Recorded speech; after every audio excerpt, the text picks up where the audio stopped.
8 colleagues, 22 portfolio companies, 7 African countries, uncountable opportunities. I just wanted to do venture capital a little differently from what I had been doing before, and who else but to call your partner in crime. And so I reached out to Francesco and said, hey, let's start a fund to do these kind of things and solve the kind of problems that we personally had. And he was like, yeah, I've been thinking about it. And at that time, boom, We Capital was formed. I remember back in the days we were speaking about yes, right? And then we said, okay, but how we can have more accessibility around the ecosystem? And then we said, hey, we want to reach also the Francophone countries. And then we. Is that correct? That's quite correct. And I also think, because I'm English speaking, he's more French speaking. I wanted yes, he wanted we. But I think when we also did like search engine optimization, I think he won. So. Oh yeah. And the good part was also on the website, right? We had to always like tell people it's we, like in French. And it's not We Capital. When we started, I did most of the DD and he did everything else. Now we've actually built out a team where we have semi-specialists, even though we still have generalists, semi-specialists in different areas. Right now, I think like today we have a definitely like a diverse and international investor base from Asia, Japan, Switzerland.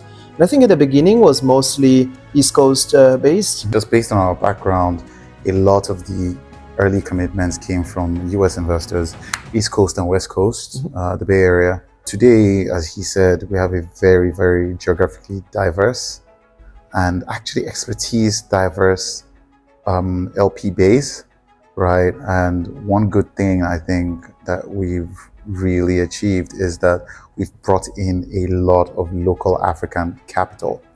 And to do that, you not only need to canvas that capital, you need to convince that capital. And I think just being able to convince that capital onto our cap table is something we pat ourselves on the back for. When we started, we got comfortable with investing from home, which is basically Nigeria. We probably had maybe 80% of our portfolio as Nigeria in year one.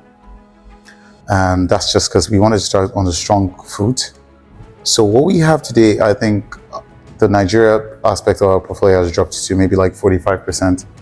And we've evolved our portfolio into a strong Pan-African bucket of high growth assets. When I say, I mean the portfolio companies. And so we've stayed true to the verticals we wanted to stay in around digital commerce, healthcare and education, where we've had very significant diversification in terms of specific verticals and then geography. We decided to say, especially the fact that both of us had been trained in other countries outside Africa, that African VC is VC 1.0. So going back to basics, he's Web3 and crypto aficionado, but we decided to stay close to use cases instead of just verticals. They say things always evolve, but I would say we've almost stayed true to our philosophy over the years. On two sides. On the external side, on the kind of founders we wanted to back, I always say this, we didn't look for founders who had fancy resumes or fancy work experience. We just looked for entrepreneurs who wanted to entrepreneur, people who really wanted to build.